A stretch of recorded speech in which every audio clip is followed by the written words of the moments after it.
우리 수도의 상공에서 대한민국의 무인기가 다시 한번 발견되는 그 순간 끔찍한 참변은 반드시 일어날 것이다. 이 모든 사태는 북한에서 비롯되었으며 북한은 추잡하고 저급한 쓰레기 풍선부터 중단할 것을 강력히 경고합니다. 평양 상공에 나타났다는 무인기, 북한은 지금 우리가 보냈다, 대한민국이 보냈다 이렇게 주장을 하면서 맹비난을 했죠. 그러면서 한 번 더 또 오게 된다면 참변이다 이렇게까지 얘기를 합니다. 우리는 그에 대해서 그런 식으로 계속 얘기해서 우리 국민의 안전에 위해를 가한다면 정권 종말될 줄 알아라 이렇게 또 받아친 상황이죠. 긴장 수위가 조금씩 높아지고 있는데요. 일단 북한이 주장하는 그 무인기 관련된 내용 화면으로 좀 정리해 볼까요? 일단 저 화면에 조그맣게 보이죠? 이게 북한 쪽에서 공개된 영상이에요. 그 화면에 큰 빨간 동그라미 안에가 이제 무인기라고 딱 적혀 있죠? 뭔가 비행체 모양이에요. 삼각형 형태 같기도 하고요. 그리고 그거 무인기에서 떨어져 나왔다고 북한이 주장을 하죠? 삐라 묶음, 이른바 대북 전단지 묶음이라고 보이는 게 작은 점으로 돼 있습니다. 이렇게 북한이 공개를 했어요. 그러면서 외무성 중대 성명을 통해서 대한민국 평양의 무인기를 침투시키는 엄중한 정치 군사적 도발을 감행했다 이렇게 하면서 우리를 맹비난하고 있거든요. 자, 그럼 많은 분들이 궁금해하시잖아요. 이른바 저 삐라 묶음, 대북 전단지가 뭐길래 저렇게 발끈했는가? 화면 좀 보겠습니다. 지금 가려졌어요. 저 북한에서 저거를 공개했는데 저렇게 뿌옇게 가린 채로 공개를 했는데 우리는 다 알죠. 무슨 내용인지 보면은. 일단 맨 위에 보면은 글자가 이래요. 자기 배 불리기 여념없는 김정은. 그러면서 김정은과 김정은의 딸 굉장히 고급 시계와 고급 옷을 입었다 뭐 이런 내용이 좀 사진으로 담겨 있답니다. 그리고요. 연소득으로 구매 가능한 식량 비교 이렇게 돼 있으면서요.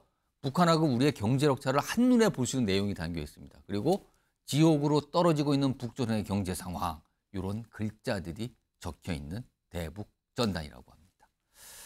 일단 이 상황에서 가장 궁금한 건요. 북한은 우리가 자꾸 보냈다고 그러는데 정말 이게 어디서 날라온 건가? 평양 상공까지. 이게 사실 많은 분들이 좀 궁금해하고 있습니다.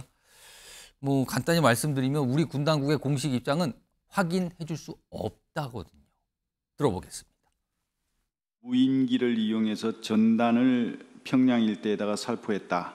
강력하게 대응하겠다. 이런 입장입니다. 여기에 대해서 우리의 기본적인 입장은 이러한 북한 주장에 대해 사실 여부를 확인해 줄 수 없다. 여러 가지 다양한 상황이기 때문에 확인해 드릴 수가 없습니다. 북한 내부에서 할 수도 있습니다. 평양 상공에 무인기가 출현을 했다고 주장을 하는데 그 무인기가 어디서 왔는지 출처도 확인하지 못하면서 그 책임을 남측에게 돌리고 있습니다. 또 우리 측으로 10여 차례 무인기를 보내온 그 책임에 대해서는 또 함구하고 있습니다. 적반하장이 아닐 수 없습니다. 들었는데 이제 불분명합니다. 지금 뭐가 똑 떨어지는 답이 나온 게 아니거든요. 그러면 가능성이 여러 가지가 언급되고 있어요. 화면으로 좀 볼까요? 한 대략 5개 중엔 1개가 맞겠죠. 화면에 있습니다. 쭉 1, 2, 3, 4, 5까지 있죠. 일단 우리 군이 보낸 건가? 아니면 우리 측 민간단체가 보낸 건가? 아니면 해외에 있는 북한 관련 어떤 단체, 예를 들면 뭐 반북단체일 수도 있어요. 이쪽에서 그럼 보낸 건가? 아니면 북한 내부에서 누군가가 날린 건가? 아니면 있지도 않은 북한의 자작극인가? 5개 중에 분명히 하나는 맞을 것 같은데 일단 미스터리예요. 명확하지가 않습니다. 자, 이 문제 좀 얘기 좀 전문가 모시고 해볼 텐데요. 김열수 한국군사문제연구원 안보전략실장 나와 계십니다. 안녕하십니까? 네, 안녕하세요. 궁금합니다. 미스터리라는 표현까지 등장했는데 누가 보낸 걸까요? 이거 어떻게 판단해야 됩니까? 지금 이제 저기에 제시된 것처럼 5가지가 나왔잖아요. 예. 나왔는데 하나하나 좀 설명이 좀 필요하긴 아, 한데요. 그럼 화면 좀 띄워볼까요? 네, 화면 그냥 띄워주시면 예. 좋겠어요. 첫 번째 이제 우리 군이 한 거는 아닌 거로 저는 보고요. 오. 그래서 이제 우리 군이 했다라고 안 한 것이라고 하는 것을 김여정 스스로가 12일 날 담화문을 통해서 발표를 했어요. 아, 거기에 담겨 있습니까? 네네. 그래서 그것은 제가 좀 이따가 말씀을 예. 드리고요. 민간인이 이제 보내는 것은 우리 측 민간 단체가 살포했거나 또는 해외 반북 단체가 살포했다고 보는데 전통적인 우리의 민간 단체가 살포한 것 같지는 않습니다. 왜 그러냐면 전통적인 우리의 민간 단체가 살포한 것은 주로 이제 풍선을 통해서 살포를 했고 그리고 전단지를 보면 그 형태, 내용 이런 구성 이런 것들이 다르거든요. 이번에 북한이 네네. 공개 내용과 다릅니까? 그렇죠. 그래서 그런 차원에서 보면 아니다라고 보고요. 세 번째는 이제 해외 탈북 단체가 영해에서 이제 이렇게 영해가 아니라 그 공해에서 이렇게 보낼 수 있거든요. 예. 이 가능성은 있다라고 보고요.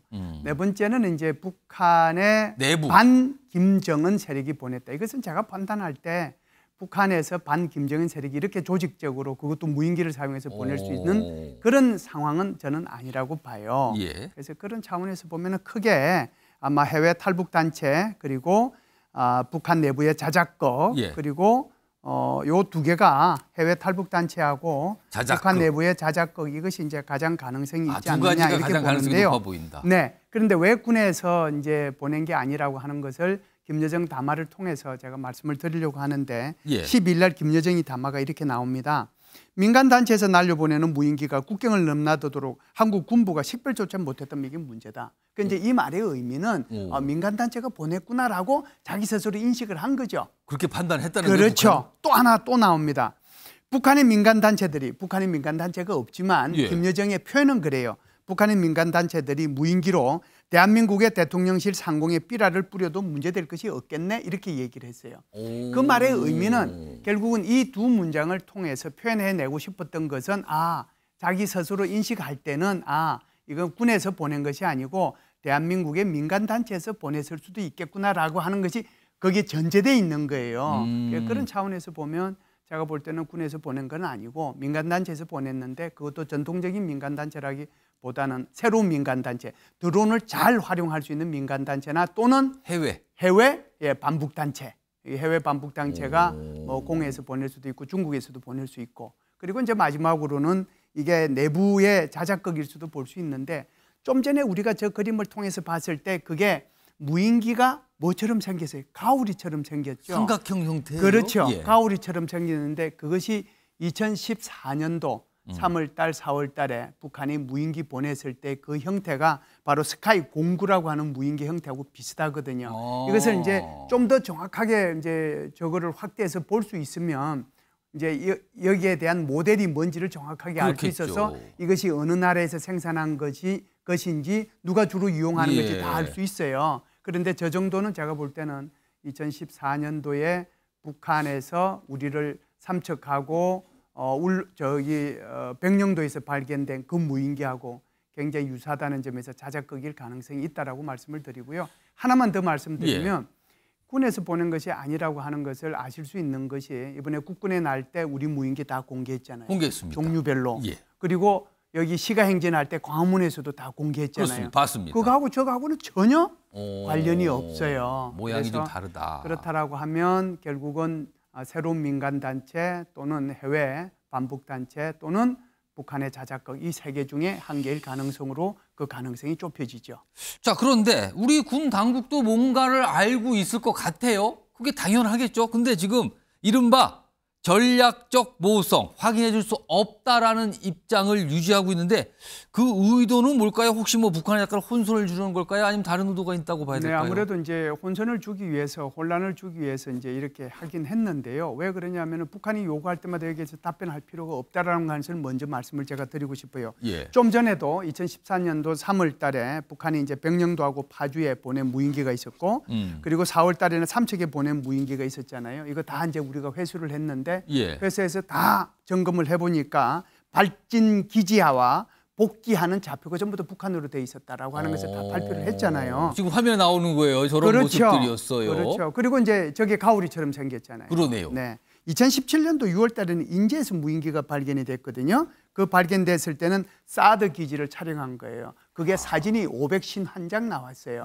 그리고 이제 아시다시피 2022년도 12월 달에는 북한 무인기 5대가 무려 우리 경기 지역하고 그다음에 서울 상공을 5시간 동안 헤집고 다녔어요. 자, 그렇다라고 하면 지난 10년 동안에 북한이 한 10번에 걸쳐서 무인기를 이렇게 보내고 했는데 단 한 번이라도 자기가 했다고 시인했습니까? 없습니다. 그러면은 왜 우리는 답을 해줘야 되죠? 북한은 이렇게 10번이나 했음에도 불구하고 자기네들이 했다는 소리를 단 한마디도 안 하는데 이번 같은 경우는 우리가 했다고 북한이 얘기한다고 해서 왜 우리가 답을 해야 되느냐? 굳이 그걸 답을 할 필요가 없는 거 아니냐? 그렇죠. 오히려 제가 볼 때는 국방부 장관이 얘기한 것처럼 예. 북한의 자작극일 가능성도 전혀 배제할 수는 저는 없다고 봐요. 왜 그러냐면 워낙 지금 북한의 입장에서 보면 사태가 좀 심각하거든요. 예. 두 국가론으로 나갔는데 최고인민회의를 통해서 법 개정해야 되는데 그게 유보됐잖아요. 그러다 보니까 이게 훨씬 더 강하게 지금 나가고 적개심을 고취시키는데 초점을 더 맞추는 게 아닌가. 그런 차원에서 보면 이제 우리가 그걸 굳이 우리가 뭐 대답해 줄 예. 이유는 없는 거잖아요. 우리도 경험을 했어요. 북한에서 굉장히 자주 무인기가 날라와서 뭐 사진도 찍고 하고 뭐 청와대를 뭐 훑고 지나갔다 이런 거 우리 경험했잖아요. 화면으로 정리해 보겠습니다. 2014년도, 2017년도, 2022년도 쭉 나오죠. 실제 북한이 보냈던 무인기 쭉 있는데 그런데 가만히 따져보면 아니 북한은 우리한테 여러 차례나 보냈어요. 그리고 더더군다나 요즘에는 이 쓰레기 풍선도 이루 헤아릴 수 없이 많이 보내고 있거든요.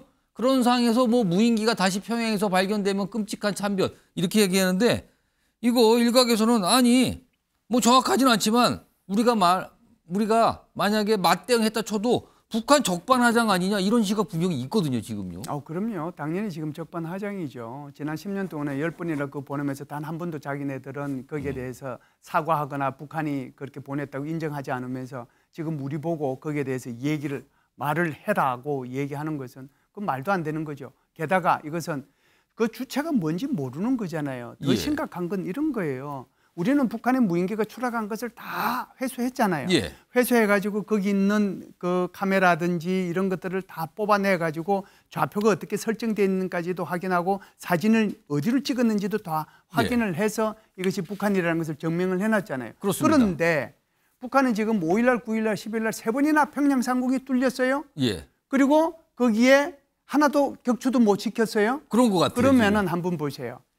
이 평양이라고 하는 것은 이 미사일 요격 이 방공망은 좀 덜한다고 하더라도 그냥 이 일반적인 비행기에 대한 방공망 세계에서 가장 촘촘히 돼 있는 것은 전 세계가 알아요. 그 사실상 그거 예. 그렇게 방공망 촘촘히 돼 있다라고 하는 수없는 유튜브를 통해 가지고 영상으로도 나와요. 예. 그런데 한번 보세요. 북한이 어찌해서 그거에 대한 레이더를 작동을 못했고 그걸 추락을 못 시켰나요?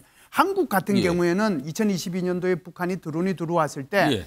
추락을 못 시킨 것이 아니라 안 시킨 거거든요. 왜요? 사실상 그거 한 발 쏘면 한 발로 쏴지는 게 아니에요. 두루룩 쏘면 그게 200발, 300발 나갑니다. 그렇겠죠. 그중에 한 발은 맞고 나머지 나머지는- 전부 다 비탄이 돼가지고 그것이 누구한테 갑니까? 우리 민간인한테 가서 그렇습니다. 우리 국민의 생명과 안전을 위협하는 거잖아요. 그렇기 때문에 그걸 못한 거거든요. 그런데 북한 같은 경우에는 사실상 누가 그 북한 주민의 생명에 그 관심을 갖습니까? 그러니까 걔들 그거 쏘는 거 가지고 대공포 예. 아무런 관심이 없는데도 저거 못 맞췄다는 거잖아요. 그러면은 사실상 그걸 맞춰서 이것이 너희들 거다라고 하는 것을 증명해내 보여야 되는데 증명해내지도 않고 억지로 그냥 계속해서 한국에서 한 번만 더 이렇게 하면은 완전히 그냥 참변이 일어날 것이다. 이렇게 협박과 공갈을 하고 있단 말이죠. 말도 안 되는 정말 적반하장이죠. 지금 저렇게 떠 있는 거를 사진 찍어도 공개했는데 그 무인기를 확보를 못한 것 같아요. 그러던 그 무인기는 지금 어디가 있을까요? 도로 훑고 어디 다른 데를 가버린 걸까요? 아무튼 이런 상황인데 그런데요. 여기서 궁금한 거는 아까 방송 시작하면서 북한의 주장과 함께 그 무인기가 떨어뜨렸다는 살포했다는 그 대북전단 내용 전해드렸거든요. 거기 김정은 분열에 대해서 비판하고 이런 내용이 있는데 근데 좀 많은 분들이 의아해하는 게 북한이 무인기가 평양 상공으로 훑고 이른바 삐라를 뿌리고 왔다는 걸 스스로 공개했어요. 네. 그렇다면 그 뜻은 북한의 아까 말씀드린 평양 방공망이 뚫렸다는 걸 스스로 인정하고 시인한 거란 말이에요. 네. 이거는 북한 내부에 그걸 알리면 좋지 않다고 생각할 텐데 그걸 알리면서 우리를 비난하고 있어요. 왜 그런 걸까요? 사실상 망신살이 두 가지로 이제 뻗친 거죠. 예. 하나는 첫 번째 망신살은 지금 말씀하신 것처럼 방공망이 뚫렸고 격추도 못 시켰고 그 촘촘한 방공망이 있음에도 예. 불구하고 거기에 대한 망신살이 하나 뻗친 거고요. 또 하나의 망신살은 사실은 이 김정은과 그리고 그 딸 김주혜에 대한 그 명품 이런 예. 것들에 해서 김정은만 배불리 살고 있다. 한국 남북한 경제 뭐 이게 가지고 그게 공개된 거잖아요. 그렇습니다. 물론 북한 주민들이 세부적으로 알 수는 없어요. 제가 볼 때는 3일, 9일, 10일 이 세 차례를 걸치면서 고민을 굉장히 많이 했을 것이다. 이걸 공개하는 것이 나으냐, 그렇지 않으면 공개하지 않고 넘어가는 것이 나으냐라고 하는 것을 가지고 북한 내부에서 엄청난 갑론을박이 있었을 텐데 결론적으로 공개를 했어요. 예. 그러면은 망신살이 뻗친 두 개보다는 더 중요한 것이 있다는 거죠. 뭐죠, 그 그게? 중요한 것이 바로 지금 적대적인 두 국가론에 근거해서 예. 이 북한 주민들한테 적개심을 고취시키고 통합을 시키면서 한국을 적대시하도록 하는 것이 훨씬 더 중요하다라고 판단했기 때문에 그것을 공개했고 거기에 따라서 점점 위협 수위를 높여가고 있다. 이렇게 볼 수가 있는 거죠. 뭔가 우리를 향한 군사적 정치적 목적을 앞세우고 북한 내부 주민들이 동요하는 거 그거보다는 더 급한 게 있다 지금. 이렇게 판단해서 저 내용을 공개한 거예요. 굉장히 이례적일 수 있습니다. 이런 상황에서요. 저렇게 북한이 무인기에 관련해서 뭔가를 반발하면서 공개한 이후에 북한의 움직임들이 두 가지가 크게 있습니다. 화면 보시죠. 우선 첫 번째는요. 북한 국방성 대변인 이름으로 나왔어요. 여기 보면 국경성 부근 포병부대에 대해서 완전 사격 준비 태세를 갖추라는 지시가 하달됐다. 그렇다면 분명히 우리 쪽을 향해서 준비하라는 거잖아요. 이건 누가 봐도. 이런 게 하나 있고요. 또 다른 거 보겠습니다. 뭘 또 끊고 있습니다. 이거 얼마 전에 이제 뭐 철도 도로 끊겠다고 했는데 이걸 폭파 준비 정황이 있어요. 도로에 가리막 설치해놓고 그 위에 도로 폭파하기 위한 준비 작업하는 것이 식별됐다. 이거 조만간 뭐 이르면 오늘인데 아직까지 소식은 없는 거 보니까 이르면 조만간 폭파 가는 상태가 되는 거 아니냐. 지금 뭔가를 터뜨릴 준비를 하고 있다는 거죠. 저런 두 가지 모습인데 이와 관련된 목소리가 어제 오늘 각각 있었습니다. 들어보시죠. 북한이 자살을 결심하지 않을 것 같으면 전쟁을 일으킨다는 것은 저는 하지 못한다에 생각을 하고 있고 북한이 그런 걸 하지 못하도록 북한이 성산이 없도록 만들어주는 우리 국민의 단합된 노력이 중요하다고 생각합니다. 경성북은 포경부대에 대한 완전 사격 준비 태세 이거에 대한 말씀을 주셨는데 오늘 아침에 제가 위험구역 설정을 검토하라고 지시를 했습니다. 아, 그렇습니까? 이게 이제 충분히 그 위험구역 설정 요건에 합당할 것이라고 하는 생각이 들어서 그렇죠. 제가 연천, 포천, 파주, 김포, 고양 전 지역에 대한 그 위험구역 설정을 검토하라고 지시를 오늘 아침에 이 국감하기 전에 하고 왔다는 말씀을 드립니다.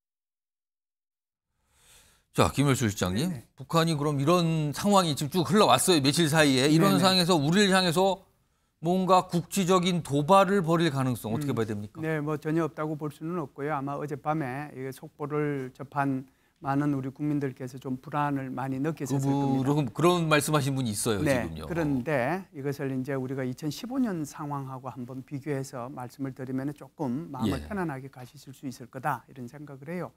2015년도에 어떤 사건이 있었냐면 GP에서 북한이 목함 지뢰를 설치해가지고 우리 부사관 2명이 중상을 입었습니다. 그래서 그 이후에 바로 이제 우리 한국군에서는 대북 방송을 재개를 했고요. 대북 방송 재개하니까 북한에서는 어떤 조치를 하냐면 준전시 상태를 선포합니다. 그러면서 잠수함, 북한이 가지고 있는 잠수함과 잠수정 전체가 이렇게 움직이는 사태까지 갔거든요. 결국은 이제 그것이 남북한의 2+2 회담으로 해서 이제 합의가 이루어져서 이제 마무리가 됐는데 이번 같은 경우에는 아마 2015년 이후에 9년 만에 최고의 이 지금 전쟁, 그러니까 뭐라고 할까요? 국지 도발의 어떤 가능성 그것을 지금 이제 북한에서 내비쳤다고 볼 수 있는데 단 8개 포병 여단이면 북한이 가지고 있는 포병 여단이 한 10개 남짓 정도 할 겁니다. 그런데 이 지금 북한이 가지고 있는 야포가 한 8,800문, 우리 한국이 가지고 있는 거는 한 5,600문 정도 되고요. 대신에 다련장포, 그거는 북한이 너무 많이 갖고 있어요. 그것이 한 5,500문, 우리 한국은 310문밖에 없어요. 여기 엄청난 차이인데 여기서 어찌됐든 8개 포병여단에 대해서 전투준비 태세를 갖추라고 하면 적어도 500문에서 800문 사이가 전투준비 태세를 갖추라고 하는 얘기거든요. 그만큼 이제 위험성은 있는데 단 조건이 있어요. 뭡니까? 한 번만 더 평양 상공에 드론이 뜨면 여기에 조건절이에요. 그래서 이것이 이제 어떻게 이제 마무리될 거냐 하는 것을 이제 우리가 예상해 볼 수 있는데 만일에 이제 북한에 또다시 이렇게 드론이 뜨게 되면 북한은 자신의 자작극이든 뭐 해외 단체가 보냈던 뭐 어찌 됐든 간에 국지 도발을 할 가능성이 있고 만일에 이제 그것이 없으면 이 상태로 그냥 마무리될 가능성도 있다. 그래서 이것은 결국은 평양 상공이 드론이 뜨는 여부에 달려 있다 이렇게 보시고 좀 예의주시하시면 좋겠습니다.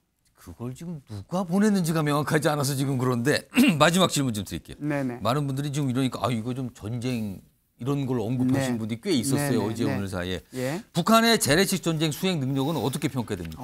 북한의 재래식 전력은요, 제가 좀 전에 말씀드렸지만 이제 비대칭 전력 같은 경우에는 우리보다 이제 나은 부분들이 있어요. 예를 들어서 지금 이제 좀 전에 말씀드렸지만 포병은 뭐 비슷하지만 그래도 다른 작포 같은 거는 많고요.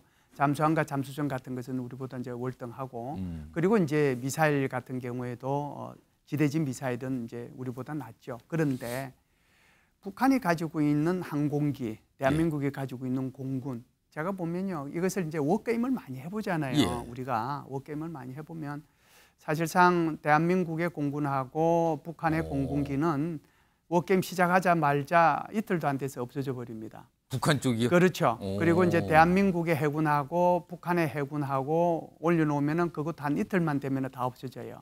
그러니까 육군은 아무래도 이제 병력도 많고 장비가 있어서 비교적 이제 지속이 오래되는데 조금 객관적인 표현으로 말씀을 드리면 미국에서 발행되는 글로벌 파이어 파이터라고 하는 그 문서에 의하면 예. 한국은 세계 군사력 지수가 군사력 순위가요 5위 정도 됩니다. 5위. 그러니까 미국, 중국, 러시아, 그다음에 인도, 한국. 일본하고 영국이 오히려 우리 뒤에 가 있을 있으니까. 정도로. 그게 재래식 군사력 그렇죠. 기준입니까? 재래식 군사력 기준입니다. 그런데 이제 북한은 26위 정도가 아마 나올 겁니다. 그래서 재래식 군사력 면에서는 뭐 북한하고 이렇게 비교할 거는 못 되고요. 단지 이제 북한이 핵무기를 가지고 있는데 거기에 대해서는 이제 어떻게 할 거냐 하는 것은 그게 바로 확장 억제력이거든요. 예. 확장 억제력의 핵심이 CNI입니다. Conventional Forces and Nuclear Integration이거든요. 그러니까 재래식 무기와 핵 무기를 결합해서 예. 우리가 작전을 할 거단 말이죠. 그러니까 여기에 대해서도 뭐 북한이 가지고 있는 핵하고 미국이 가지고 있는 핵하고는 비교가 안 되니까 예. 여기에 대해서도 그렇게 근심 걱정을 좀 덜 하셔도 되지 않겠는가 이런 생각은 합니다. 알겠습니다. 최근에 북한이 갑자기 무인기가 떴다 평양에 그럼 주장하면서 우리를 맹비난 이후에 진행됐던 상황 전문가 모시고 좀 분석 좀 해봤습니다. 자, 지금까지 김열수 한국군사문제연구원 안보전략실장이었습니다. 고맙습니다. 감사합니다.